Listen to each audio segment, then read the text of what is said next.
आज से 15 साल पहले 25 जून 2009 दोपहर 12 बजे की ही बात थी, जब माइकल जैक्सन को उसकी पर्सनल डॉक्टर ने कुछ नशीली दवाइयां दी और उन दवाइयों की वजह से माइकल जैक्सन की मौत हो गई।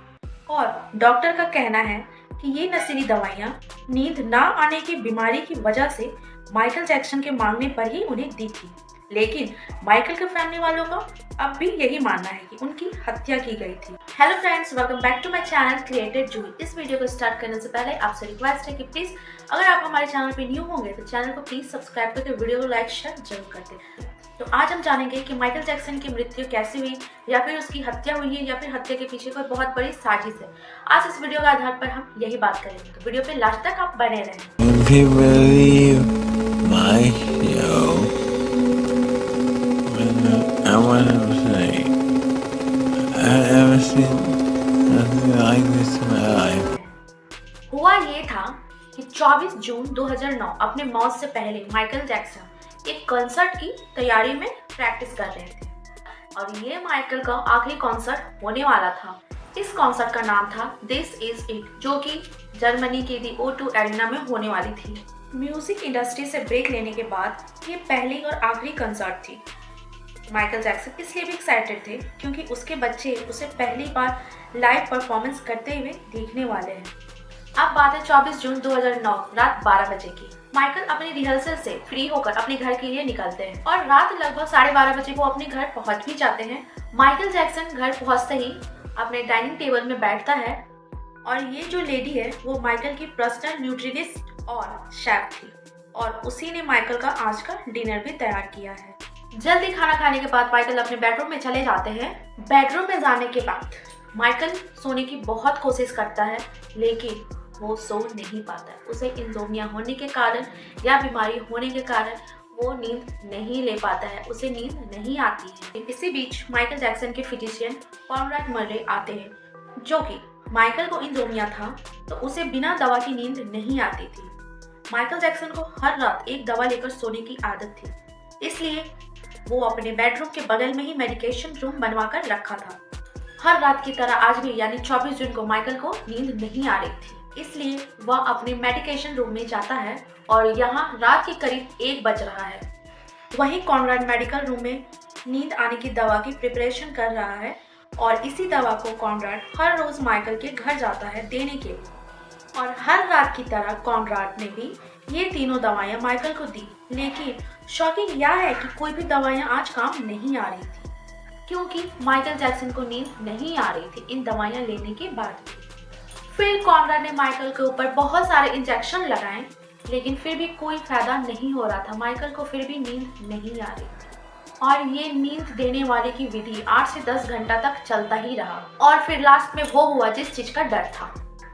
माइकल अब कॉनराड से मिल्क मांगता है। ये वो प्रोपोफोल है जो डॉक्टर सर्जरी के टाइम यूज करते। पहले तो कॉनराड माइकल को ये दवा देने से मना कर रहे थे, लेकिन सुबह 10:40 पर माइकल जैक्सन को जिद की वजह से कॉनराड उसे ये दवा दे देता है, और फाइनली माइकल जैक्सन को नींद आ जाती है। और माइकल जैक्सन को सोता हुआ देख के कॉनराड बाथरूम के लिए चला जाता है। फिर थोड़ी ही देर बाद वापस आकर जब वो देखता है तो उसके होश ही उड़ जाते हैं।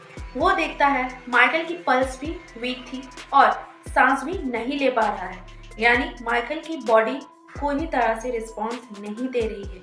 ये सब देखकर कॉनराड के पसीने छूटने लगते हैं, क्योंकि सामने लेटा हुआ इंसान कोई छोटा मोटा बंदा नहीं है, बल्कि माइकल जैक्सन था। माइकल को बचाने के लिए कॉनराड हर मुमकिन कोशिश करता है। माइकल को बचाने के लिए कॉनराड टोटल 10 मिनट तक उसे CPR दिया। उसके बाद कॉनराड को लगा कि प्रोपोफोल की डोज ज़्यादा हो गई है, इसलिए उसकी असर कम करने के लिए फिर से एक दवाई इंजेक्ट की। ये दवाई ओवरडोज को कम करने के लिए दी जाती है, लेकिन इतनी दवाइयों को देने के बाद भी माइकल कोई रिस्पॉन्स नहीं दे रहा था। घबरा कर चिल्लाते हुए कॉनराड हेल्प के लिए नीचे आता है। साफ सिर्फ कहता है कि get help, get security, get prince. इतना कहकर वो माइकल के रूम में चला जाता है। डरी हुई काई सब कुछ छोड़कर माइकल के बड़े बेटे प्रिंस को लेकर आती है। काई को कोई आइडिया नहीं था कि एग्जैक्टली उसे करना क्या है, वो बस प्रिंस को लेकर आ जाती है। दूसरी तरफ कॉनराड माइकल के रूम जाकर माइकल अमीर को कॉल करता है। माइकल अमीर माइकल जैक्सन का पर्सनल असिस्टेंट था। कॉनराड माइकल अमीर को हेल्प के लिए सिक्योरिटी लाने को कहता है, लेकिन माइकल अमीर उस समय अपने घर में नहीं था। जब उस समय वो घर पर मौजूद नहीं था, इसलिए माइकल अमीर फर्दर अल्बर्टो को कॉल करता है, जो माइकल जैक्सन का पर्सनल सिक्योरिटी था। कॉल मिलते ही अल्बर्टो माइकल जैक्सन के रूम तक पहुंचते हैं और वहां पे माइकल जैक्सन को रूम में देखता हुआ एक माइकल की मुंह और आंखें खुली हुई है और वो अनरिस्पॉन्सिबल बेड पर पड़ा हुआ है। यह सब कुछ देखकर अल्बर्टो तुरंत 911 में कॉल करता है। Oh, he's not conscious, sir. Okay. All right. Do you have him? Is he on the floor? Where's he at right now? He's on the bed, sir. He's on the bed. Okay, let's get him on the floor. जैसे ही वह 911 में call किया, उन्होंने Michael Jackson को body के bed से उतारकर जमीन पर लेटाने को कहा और उसे सीपीआर देने को कहा। Okay, let's get him down to the floor. I'm gonna help you with CPR right now. Okay. We need him. We need a Yes, we're already on our way there. We're on our way. I'm gonna do as much as I can to help you over the phone. We're already on our way. लेकिन Michael की body कोई response नहीं दे रही थी और इतने में फहीम मोहम्मद, जो कि माइकल जैक्सन का बॉडीगार्ड है, वो भी फौरन माइकल जैक्सन के रूम आता है और उसे इस हालत में देखकर उसकी हक्की बक्की बंद हो जाती है। फिर तीनों मिलकर माइकल जैक्सन को होश में लाने के लिए हर मुमकिन कोशिश करते हैं।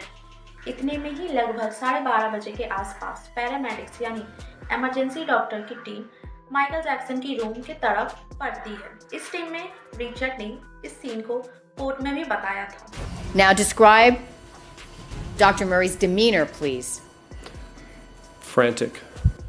जैसे तैसे करके पैरामेडिक्स की टीम माइकल जैक्सन को सीपीआर देती है, लेकिन कोई फायदा नहीं होता है। फिर यह टीम माइकल को हॉस्पिटल ले जाने लगता है।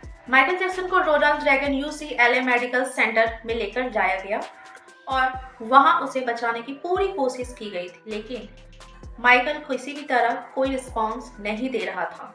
फिर डॉक्टरों ने वहां दोपहर 2:30 बजे माइकल को मृत घोषित कर दिया। यानी पर्सनल डॉक्टर कॉनराड की एक गलती की वजह से द किंग ऑफ पॉप यानी दुनिया के जाने माने सिंगर एंड डांसर इस दुनिया से चले गए। लेकिन सवाल ये आता है कि ये सिर्फ एक गलती थी या फिर सोची समझी साजिश। आज हम यही जानेंगे कि माइकल जैक्सन की हत्या हुई थी या फिर कुछ और बात थी। तो चलिए जानते हैं। यूनाइटेड स्टेट्स में एक स्टेट है इंडियाना, उस स्टेट में एक सिटी है गैरी। इस सिटी में 29 अगस्त 1958 में मिडिल क्लास में एक लड़के का यानी माइकल जैक्सन का जन्म होता है। माइकल जैक्सन टोटल 9 भाई बहन थे और अपने पिता के कहने पर एक ग्रुप बनाया, बैंड का ग्रुप बनाया 5 भाई मिलकर के, क्योंकि उसके पिता को पता था कि ये सब में बहुत सोशल मीडिया में बहुत सारे पैसे होते हैं, तो अगर पैसे नहीं कमाओगे तो उसका फैमिली फिर चलेगा कैसे। तो इन्होंने 5 भाई मिलकर एक बैंड ग्रुप स्टार्ट किया और जिसका नाम दिया जैक बैंड फैमिली। और इन 5 ने जैक बैंड फैमिली ने पूरा धूम मचा कर रखा हुआ था। लेकिन इन 5 में से सबसे ज्यादा पॉपुलर और अटेंशन ग्रैब किया है माइकल जैक्सन ने। 5 भाइयों में माइकल जैक्सन सबसे छोटा था। डांस में, सिंगिंग में वो सबसे ज्यादा से शुरू से वह एक परफॉर्मर बनना चाहता था, इसलिए उन्होंने अपने सोलो कैरियर पर भी बहुत ध्यान रखा। वह बीच बीच में अपना सोलो निकालते रहता था और माइकल की यह सोलो मेहनत सफल भी हुई। और जब उसकी सोलो कैरियर के सबसे तगड़ा हिट मिला, जैसे ही माइकल का एहसास हुआ कि वो अकेला ही अपनी सोलो कैरियर बना सकता है, तो वो काफ़ी सोच विचार करने के बाद वो जैक 5 बैंड को छोड़ दिया था। इसके बाद वह अपने सोलो कैरियर बनाने में फोकस करने लगा। देखते ही देखते Michael Jack the king of pop के रूप में उभरता हुआ नजर आने लगा था। और हाँ, उसकी फेमस मून वॉक का मुकाबला तो आज तक कर पाना काफ़ी मुश्किल है। वो माइकल बचपन से ही करता आ रहा था। और बात जब माइकल की फ्रेंड फॉलोइंग की आती है, माइकल ने बात बताई थी कि उसके कॉन्सर्ट में 5000 लोग बेहोश हो जाया करते थे। और इतना ही नहीं, लोग माइकल के इतने दीवाने थे कि वो चलते स्टेज पर वो खड़े हो जाते थे जान जोखिम में डालकर, और माइकल उसे गले लगा लेते थे। शायद इसी वजह से माइकल जैक्सन को किंग ऑफ पॉप बनाया था। इसके बाद माइकल के लाइफ में 2 ऐसे मेजर एक्सीडेंट हुए कि जिन्होंने उसकी जिंदगी पलट कर रख दी। दरअसल 1984 में कुछ ऐसा हुआ था कि माइकल की एक पेप्सी कमर्शियल की शूटिंग एक्सीडेंट का शिकार हुआ था।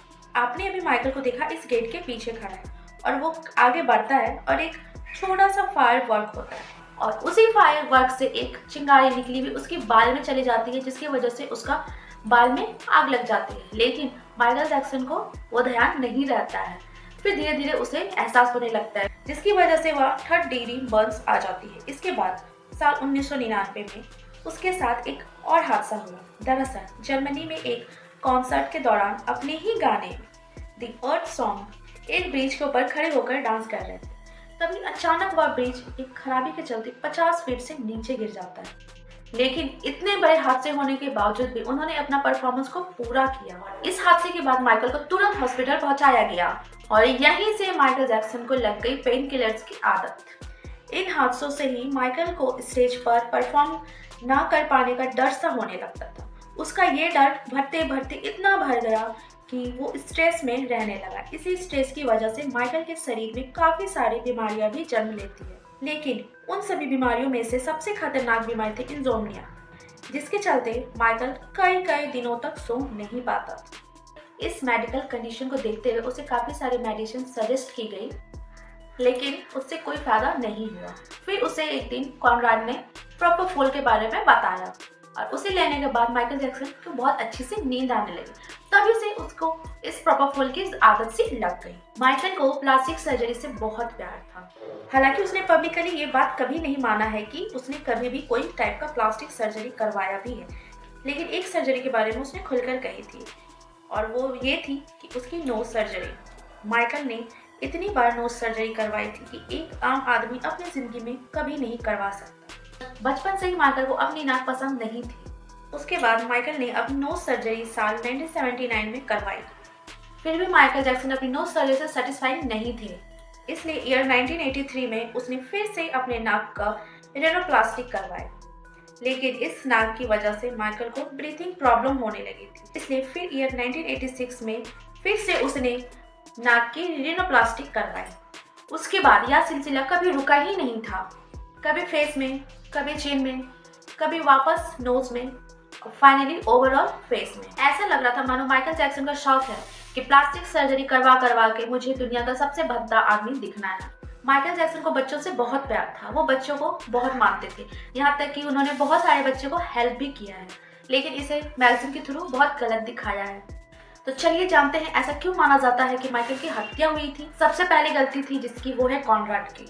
डॉक्टर होने के बावजूद भी वो ओवरडोज देने के लिए क्यों रेडी हो गया, और अगर ओवरडोज दिया भी तो इसके पास वो सब मशीन क्यों नहीं थी जो ओवरडोज होने के बाद दी जाती है। अगर आपका ओवरडोज हो जाता है तो इन मशीनों से उसका ओवरडोज कम करवाया जा सकता है। फिर उसने गलत CPR दिया बिना ये जाने कि माइकल को रेस्पिरेटरी अटैक आया है या फिर कार्डियक अरेस्ट आया है।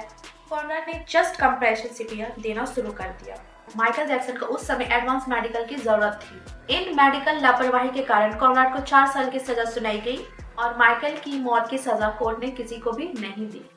तो आज माइकल जैक्सन का वीडियो बस इतना ही। आई होप मेरा आज का वीडियो आपको अच्छा लगा हो। अच्छा लगे प्लीज वीडियो को लाइक कर दीजिएगा। चैनल पे अगर आप मेरी न्यू होंगे तो चैनल को सब्सक्राइब, वीडियो को लाइक एंड शेयर जरूर कर दें। फिर मैं आपके साथ मिलूंगी एक नए वीडियो के साथ। तब तक के लिए बाय बाय एंड जय हिंद, जय भारत।